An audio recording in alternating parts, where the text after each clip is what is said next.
दोस्तों मैं भी आप लोगों की तरह ही बचपन से ही टीएमकेओसी देखता आ रहा हूँ। बट मुझे शो के स्टार्टिंग से एक चीज बहुत ज्यादा स्ट्रेंज लगती है और इलॉजिकल भी लगती है कि ये शो वाले अपने हर एक एपिसोड में ये तो बताते फिरते हैं कि बोथ जेंडर्स आर इक्वल, मतलब किसी में कोई भेदभाव नहीं है। बट वहीं पे कुछ एपिसोड्स में बबीता और कोमल जैसे कैरेक्टर्स के स्क्रिप्ट में ये लिखा होता है कि लड़के लड़कियों के बिना कुछ भी नहीं है। चलो इस बात से हम एक बार के लिए एग्री भी कर लेंगे, बट फिर यही लोग कुछ एपिसोड्स में ये तक बोलते हैं कि लड़कियां लड़कों के बिना भी कुछ भी कर सकती है। तो देखो अब इस बात से ये तो पूरा हो जाता है कि कहीं से भी ये लोग जेंडर की इक्वालिटी को भाव नहीं दे रहे हैं, मतलब अपनी दुनिया में चला रहे हैं शो की स्क्रिप्ट को। क्योंकि खुद ही ये बोलना कि बोथ जेंडर्स आर इक्वल और खुद ही ऐसे लाइंस लाना जो कि जेंडर इक्वालिटी को बीच से ही तोड़ देती हो, ये तो बिल्कुल भी लॉजिकल नहीं हुआ। क्योंकि जेंडर कोई भी हो है तो इंसान ही, हर एक ह्यूमन के पास अपने जीने की राइट्स है। मतलब वो कैसे जिएगा वो उसको तय करना है, अब उसका जेंडर कुछ भी हो। बट फिर भी कुछ लड़के या फिर कुछ लड़कियां ये सोचती है मेल जेंडर फीमेल जेंडर से ऊपर है या फिर फीमेल जेंडर मेल जेंडर से ऊपर है, मतलब ये दोनों एक दूसरे के बिना भी हर चीज कर सकते। जबकि इस बात पे कोई डिबेट होना ही नहीं चाहिए, क्योंकि एवरीवन इज ह्यूमन राइट, मतलब जो भी जेंडर हो, मेल या फीमेल है तो ह्यूमन। बट ऐसे में अगर आप लड़की हो और आप ये सोचते हो कि लड़कियां लड़कियों के बिना कुछ भी कर सकती है, तो ये तो बिल्कुल सही है। बट आप वहीं पे ये तक बोल दोगे कि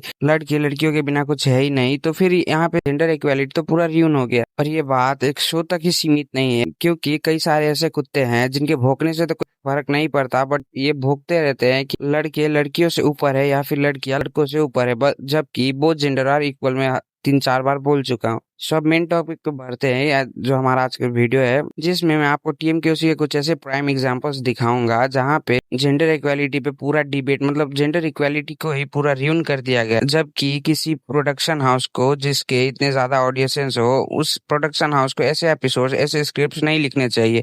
क्योंकि अगर आप ये जेंडर कन्वर्ट कर दो, मतलब जो लाइंस लड़कियां बोलती है वही अगर लड़के बोलते, तो ऐसे में कहीं ना कहीं से शो पे लीगल केस तक हो सकता था। बट जेंडर को कन्वर्ट कर दिया गया और ओवर हाइप कर दिया गया ऐसी चीजों को, जिसकी वजह से ये शो बिल्कुल भी लॉजिकल नहीं रह गई और काफी ज्यादा लोग इस शो से फ्रस्ट्रेटेड भी रहते हैं। अब कुछ प्राइम एग्जांपल्स में से नंबर 1 की बात करते हैं। तो दोस्तों हुआ ये था कि इस आर्क में डिसाइड किया गया था एक कार्यक्रम के द्वारा कि इसमें एक कॉम्पिटिटिव भी कोई लेडी, मतलब कोई लड़की हारेगी, जैसे कि महिला मंडल में से अगर कोई हारेगी तो उसके जगह पे उसके हस्बैंड को मुर्गा बनना पड़ेगा। यहाँ पे मैं डिस्कम्फर्ट को तो मैं भी एग्री करता हूँ कि लड़कियों को ऐसे में डिस्कम्फर्ट होगा, ये पनिशमेंट उनके लिए सही नहीं है। बट इसका मतलब ये कहाँ से हो जाता है, मतलब आप पनिशमेंट चेंज कर दो या कुछ और कर दो, बट इसका ये मतलब कहाँ से हो जाता है कि आप उनकी जगह पे उनके हस्बैंड, जिसमें तारक मेहता के एक शायर फ्रेंड आए थे, और उस वाले आर्क में होता ही है कि इन लोगों के हस्बैंड इनकी परीक्षा लेते हैं कि इनकी पेट में कोई बात पचती है या फिर नहीं, और उसके लिए सीसीटीवी कैमरा लगा के इनकी बातें सुनते हैं। जो कि हाँ काफी हद तक थोड़ा बहुत गलत तो था, बट फिर इनका रिएक्शन देखने वाला था। मतलब लिटरली वो टेस्ट में फेल हो चुके और उसके बाद ये लोग इस बात पे डिबेट कर रहे हैं कि उनका टेस्ट क्यों लिया गया जबकि वो फेल हो चुके हैं।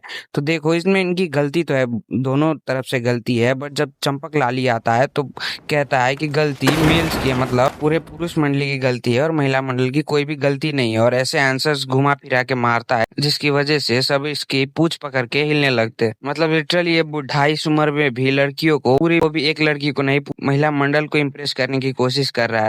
माफ करना, मैं ऐसे अब्यूसिव वर्ड्स यूज नहीं करना चाहता था, बट क्या करूं। अब कितने लोगों को लग रहा होगा कि टेस्ट लेना तो बिल्कुल भी सही नहीं था। तो देखो इसी में मैं आपको एक आर्क भी याद दिला दूं जिसमें इस महिला मंडल ने भी पुरुष मंडली की बात चुपके सुनी थी, और उसमें चंपक लाल भी इनका साथ दे रहे थे।